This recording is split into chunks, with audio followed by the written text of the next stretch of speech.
አጠገባችን ላይ ለየት ያለ እኔም ከዚህ በፊት ተመልክቼ የማላውቀው አይነት የማሽን አይነት አለ። ስለ ማሽኑ፣ ስለ ተግባሩ፣ ስላሉት ነገሮች ደግሞ ጠቅላላ ያሉ መረጃዎችን እስቲ ካንተ አንደበት እንስማው። ጥሩ። እነዚህ የምናያቸው የደረቅ ሳሙና በሞልድ ማለት ነው ያለ ኤሌክትሪክ በትንሽ የሰው ኃይል የሚሰሩ ብዙ ካፒታል ኮስት የማያራጉ ማንም ሰው ድምፁ ሳይረብሽ ጎረቤቱንም ሳይረብሽ ቤት ቁጭ ብሎ የሚሰራቸው ሞልዶች ናቸው። ኤሌክትሪክ የላቸውም። ይሄኛውን ስናየው ጀስት እዚህ ጋር ተመሳሳይ ያለ ይሄ ባትራችን ነው። ባትራ ማለት ኬሚካል ፓርቱን ከርተን የምናስቀምጥበት አንድ ክፍል ነው። በዚህ ከሰራን በኋላ ሳሙናችን ከ8 ሰዓት ኬሚካል ሪአክሽን ካደረገ ከ8 ሰዓት በኋላ በእነዚህ በምንፈልገው መጠን የሳሙናውን ሌንግዝ ዊድዝ እና ዲፑን የምንቆራረጥበት የራሳቸው ከተራ አጀስትመንት አላቸው።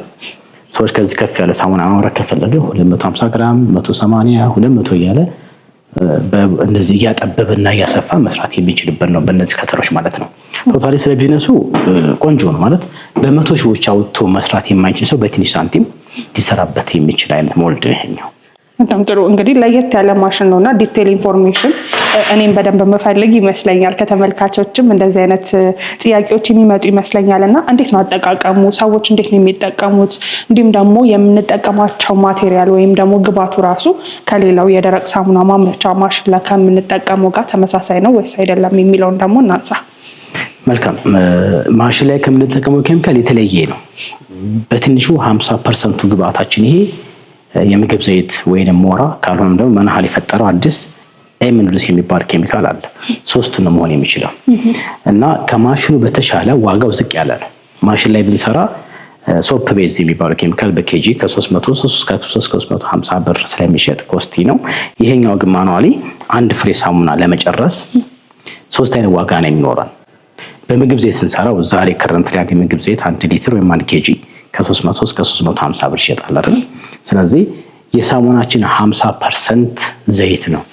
ያ ማለት ይሄ ሳሙና 1 ኪሎ ግራም 10 ሳሙና የሚያወጣ ከሆነ 35 ብር ኮስት አለበት ማለት ነው በዘይት ብቻ።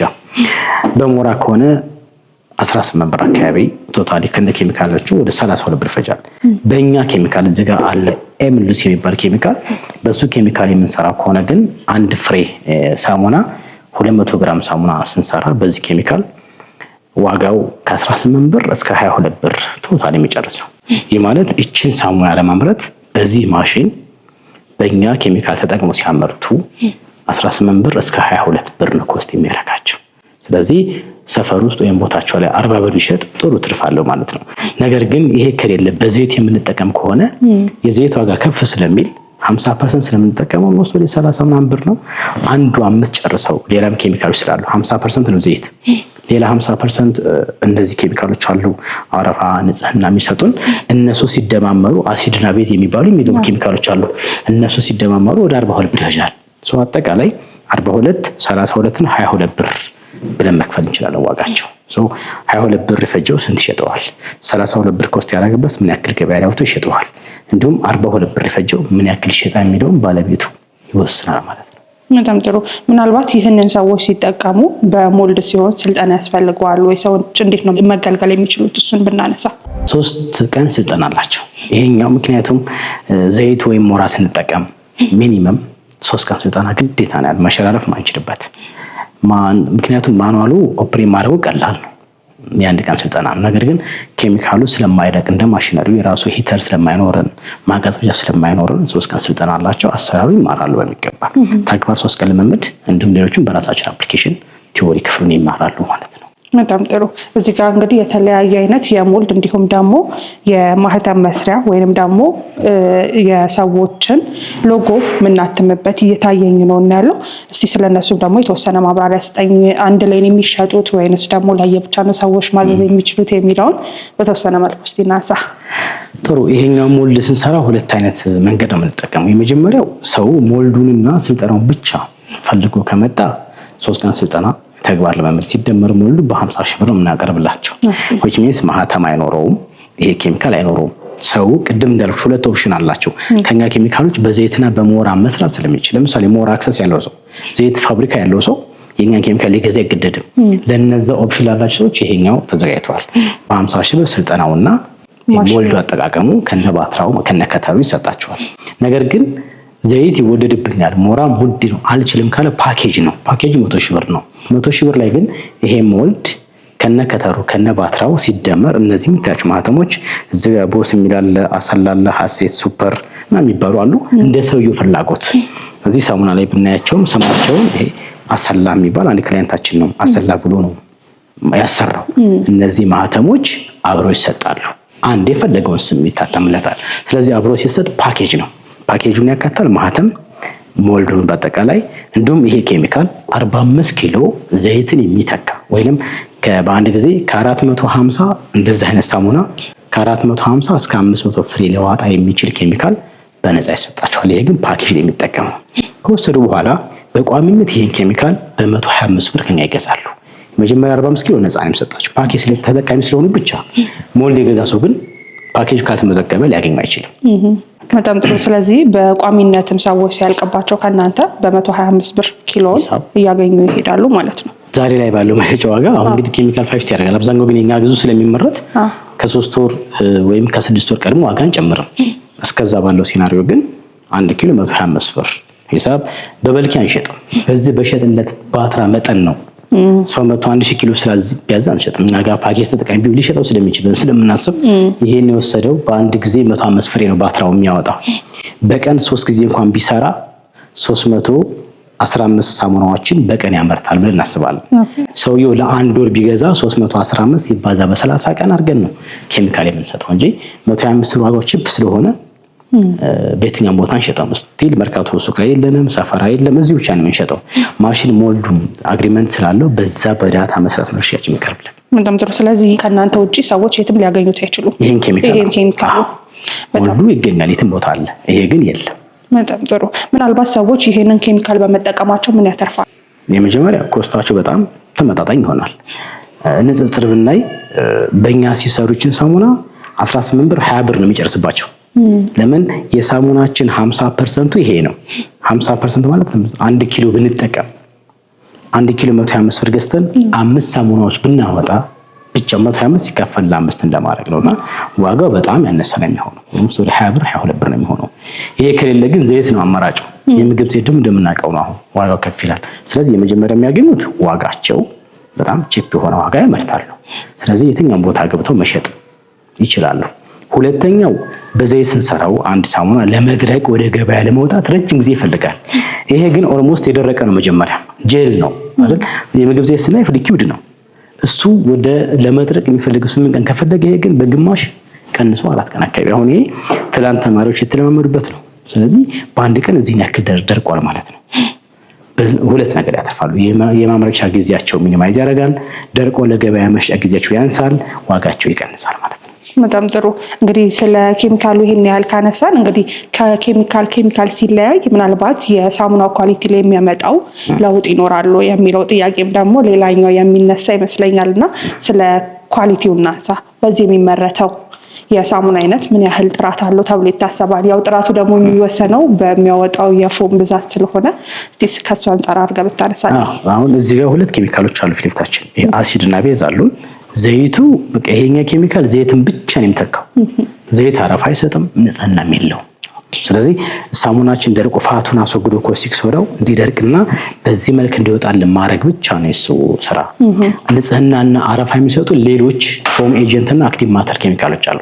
ንጽህና ሶርስ የሚያደርጉ አረፋ የሚያወጡ ኬሚካሎች እነሱ መጀመሪያ እንዳልኩሽ የሳሙናው 50% ነው ዘይቱ። ቀሪው 50% አረፋና ንጽህና የሚሰጡ ኬሚካል የሚጨመሩ ናቸው። ስለዚህ ሰውዬው በፈለገው መጠን አረፋውን ከፍ ማድረግ በፈለገው መጠን ንጽህናውን ከፍ ማድረግ ይችላል። ስለዚህ በዘይትም ተሰራ በሞራም ሰራም በእኛም ኬሚካል ሰራ ነው አረፋ ንጽህና ጋር ያገናኘው ሌሎች ናቸው። አረፋና ንጽህና የሚሰጡ እነሱ መጠቀም ይቻላል። በጣም ጥሩ። እዚህ ጋር አጠገባችን ላይ አሲድና ቤዝ ነው ያለው። እስቲ ስለነሱ ደግሞ ኬሚካሎች የተወሰነ ነገር እናንሳ። የነሱንም ደግሞ እንትራቸውን ቴክስት የምናደርግበት ነገር እንዳለ ከካሜራ ጀርባ እያወራን ነበርና ስለሱም እስቲ በተወሰነ መልኩ አስረዳኝ። እነዚህኞቹ አሲድ እና ቤዝ ማለት አንድ ሳሙና በውስጡ ሊይዛቸው የሚገቡ ናቸው። አሲድ ፕላስ ቤዝ ጨው ሲደመር ውሃ ኒውትራል ነው የሚሆኑና እነዚህኞቹ ከዘይቱ ጋር ተጨምረን ለምሳሌ ይሄ ላብሳ ወይም ሰልፎኒክ አሲድ እንለዋለን። ይሄ ላብሳ ንጽህናና አረፋን ነው የሚሰጠን። ስለዚህ ከታች ያለው ኬሚካል ጋር ስንደምርበት ላብሳ ካለው የአረፋ ኢሹ ከተነሳ ላብሳው መጨመር፣ የንጽህና ጉድለት ኮሜንት ካለ ላብሳው መጨመር እንደሚቻሉ ነው። ሌላው ደግሞ ሶዲየም ስልኬት አለች። ሳሙናችን ለስላሳ ሆኖ እንዲጠነክር ደንሲቲው ከፍ እንዲል ክብደቱ ደረቅ ሳሙና የሚሸጠው በሚዛን ስለሆነ ክብደቱ ከፍ እንዲል የሚያደርግ ኬሚካሎች አሉ። ስለዚህ አረፋ ጥያቄ ከተነሳ ከላይ መጨመር የምንችላቸው ናቸው። ሌላው ቴስት የምናደርግበት ኬሚካሉን ብቻ ሳይሆን የሳሙናው መጨረሻ ውጤቱ ጤናማ መሆኑን የምንለይበት ነው። እሱም ሊትመስ ፔፐር ወይም ፓወር ኦፍ ሃይድሮጅን ይባላሉ። እነዚህ ናቸው። እነዚህ ሁለት አይነት አለ። ፓወር ኦፍ ሃይድሮጅን ዲጂታል አለ። ይሄ ማኑዋል ነው። አንድ ጊዜ ነው የምንጠቀማት ዩዝ ኤንድ ስሮ ነው። ይሄ ሊትመስ ፔፐር ቢጫ ከለር ናቸው። የምንፈልገውን ኬሚካል መለየት የፈለግነውን ወረቀቱን በጥሰን ወደ ኬሚካሉ መንከር ነው። ይሄ ከለር ወረቀቷ ከረጠበች በኋላ የሚሰጠው ኦልሞስት ወደ ቀይ ነው የሚሄደው። ይሄን ከለር የምናመሳስለው እዚህ ጋር ንጽጽር አለው። እዚህ ጋር የምታያቸው ቁጥሮች አሉ አይደል? ወደ ምን እየተቀየረ ነው? ወደ 1 ወደ 2 ነው አይደል? ወደ 3 ነው። ይሄ ከ1 እስከ 7 ከሆኑ አሲድ ነው ማለት ነው። ፒኤች መጠኑ የምንለካበት ነው። ሌላኛው ደግሞ ቤዙን ስናይ በተቃራኒው የብሉ ነው። ኦልሞስት ወደ 12 አካባቢ ነው። ይሄ ኬሚካሎች የሚጠቅመን የምንጠቀመው ኬሚካል አሲድ ነው ቤዝ ነው ይጎዳል አይጎዳም ጥቅሙ እንደሚለው ለመለየት በዚህ በሊትመስ ፔፐር ቼክ እናደርጋለን። ሌላው ግን ትልቁ ነገር ሳሙናችን ወደ ባትራ ከመጨመራችን በፊት ያቀላቀልነው ቅልቅል ወይም ሬሾ ጤናማ ነው አይደለም የሚለውን ለማወቅ የምንለይበት መሳሪያ ስልቱ ነው። በጣም ጥሩ። ሰዎች አሁን ወደ ፓትራው የተለያዩ ኬሚካሎች ሲያደባልቁ በምንድነው ሚክስ የሚያደርጉት? መንገድ ይጠቀማሉ። ማኑዋል ምንም ኤሌክትሪክ የሌለው በእጅ ስራን ሚክስ የሚያደርግ እንጨት ሊሆን ይችላል፣ ፕላስቲክ ሊሆን ይችላል፣ አልሙኒየም ሊሆን ይችላል። በሱ ይቻላል። ነገር ግን ይሄ የኛ ኬሚካል ትንሽ አይዋሃድም እና ኃይል ይፈልጋል። ስለዚህ ትንሽ ሚክሰር መጠቀም ይመከራል።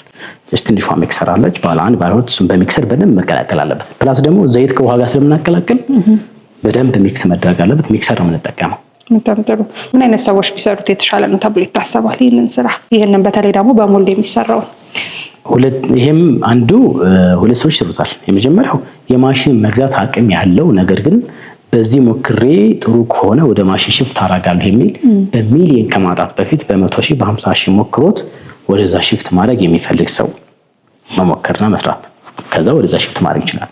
ሁለተኛው ደግሞ ማሽን የመግዛት አቅም የሌላቸው ቤት ቁጭ ላይ የሚውሉ ኤሌክትሪክ የሌላቸው በትንሽ ቦታ ያለምንም ድምጽ ያለምንም መረበሽ መስራት የሚችሉበት መንገድ ነው ማለት ነው። በጣም ጥሩ። ምናልባት ለማሽኑ እንግዲህ በማኑዋል የሚሰራ ነው ሌላ የሚጨመር ወይንም ደግሞ ኮምፕሊኬትድ የሆነ ነገር ያለው አይመስለኝም። ግን ምናልባት ለአጠቃላይ ለመሰጡት ማሽኖች ዋስትና ትሰጣላችሁ? ሁሉም 1 ዓመት ዋስትና አላቸው። ሌላው ደግሞ ፓኬጅ ሲመዘገብ ሰውየው እንዳልኩሽ ሞልድ ሲገዛ ወደ ማሽን ሽፍት ማድረግ ከፈለጉ ብለናል 100 ሺህ ለኛ ፓኬጅ ሲከፈል ነገ ጧት ጥሩ ስራ ሆኖለት ወደ ማሽን ሽፍት ቢያደርግ 50 ሺህ ቀብድኛ ጋር ይኖረዋል ማለት ነው። ይሄ መመለስ ይችላል። ምን ማለት ነው? ይሄንን ስልጠናና ማሽን ወሰደ 50 ሺህ ነው የሚከፍለው አይደል? ሌሎቹ ለፓኬጁ 50 ሺህ ይከፍላል። ሰውየው ጥሩ ሆነለትና ወደ ትልቅ ማሽን ቢሄድ እነዚህን ያመጣቸውና መጀመሪያ ከፍለው 50 ሺህ ብር ለዛ ለአዲስ ማሽን ቀብድ እንይዝለታለን። አንድ ሁለተኛ በ1 ዓመት ውስጥ መመለስ መቀየር እኛ ጋር መልሶ እንዲሸጥ ለማድረግ ይችላል። እስከዛ ድረስ ዋራንቲ ያላቸው። በጣም ጥሩ። ክልል ከተሞች ላይ ምን ያህል ተደራሽ ናቸው? አሁን ላይ እየሸጥን ያለው ክልል ላይ ነው አብዛኛው። ምክንያቱም ሎካል ኤሪያ ላይ ጥሩ ነው ዲማንዱ እየሸጥን ነው። ወደፊትም እንደርሳለን እንግዲህ እና ዝግጁ ነን ለማዳረስ። በጣም ጥሩ። ምን ያህል አዋጭ ነው በዚህ በሞልድ የምንሰራውን ስራ ወደ ገበያ ይዘው ብንወጣ ወይንም ደግሞ ይዘው ቢወጡ ምን ያህል አዋጭ ይሆናሉ ሰዎች? በሞልድ ሲሰራ በጣም ትዕግስት ይፈልጋልና በደንብ ተንከባክበው የሚሰሩት ከሆነና ትዕግስት ወስደው ከሰሩ ትዕግስተኛ ከሆኑ ጥሩ ነው። ዋጋውም 22 ማለት መገበያ ላይ 40 ነው። አክቹአሊ አሁን 35 ሎካል ሳሙና 35 40 ነውና ጥሩ ትርፍ አለ። የማሽነሪ በአንድ ፍሬ ሳሙና ከ5 ብር እስከ 10 ብር ማክሲመም ሊገኝ የሚችለው ሞልድ ላይ ግን እስከ 10 ብር ይኖራል ትርፉ። ግን ምን ይፈልጋል? በጣም በጥንቃቄ በትዕግስት መስራት ያስፈልጋል። ምክንያቱም ማሽን ላይ የራሱ ማሞቂያ ማለት መዳመጫ ይኖረዋል። ያን ሁሉ ሳይኖር ነው በማኑዋል የምንሰራውና የሳሙናው የአረፋ ችግር የለም የንጽህና ችግር የለም። ግን የሼፕ ወይም የቅርጽ ለውጥ ሊኖር ስለሚችል ያን በጥንቃቄ ከሰሩ ትርፋሞች ናቸው። በጣም ጥሩ። ምናልባት የገበያ ትስስሩስ ምን ይመስላል? በእናንተ በኩል እገዛ የሚደረግላቸው ነገር ይኖር ይሆን? በሞልድ ለሚሰራ ሰው አይኖረውም። ምክንያቱም የሚያመርቱ ካፓሲቲ ትንሽ ነው። ምክንያቱም በቀን 105 አንድ ጊዜ ቢበዛ 300 በቀን 3 ዙር እንኳን 3 ጊዜ ቢሰሩ 315 ሳሙና ነው በአንድ የሚያመርቱት። ወደ ካርቶን ስናቀርበው 5 ካርቶን እንደማለት ነው። 5 ካርቶንን በራሳቸው እንዲሰሩ ይመከራል። የማሽን ከሆነ ግን በልኪ ካላቸው ብዛት ካላቸው ማገዝ እንችላለን። በጣም ጥሩ። እንግዲህ ዛሬ በአጠቃላይ ስለ ደረቅ ሳሙና ማምረቻ ማሽኖች፣ ስለ አጃክስ፣ ስለ ልብስ ማጠቢያዎች አጠቃላይ መረጃዎችን አነሳን። ከዚህ በፊት ደግሞ ስለ ፈሳሽ ሳሙና አንስተን ነበርና በተወሰነ መልኩ ስለሱ ጠቀስ አድርገን እንለፍ። አሁን ላይ ያቀረባችሁ የምትገኙት የፈሳሽ ሳሙና ማምረቻ ማሽኖች አይነታቸውን እናንሳና እናበቃለን። መልካም እሺ።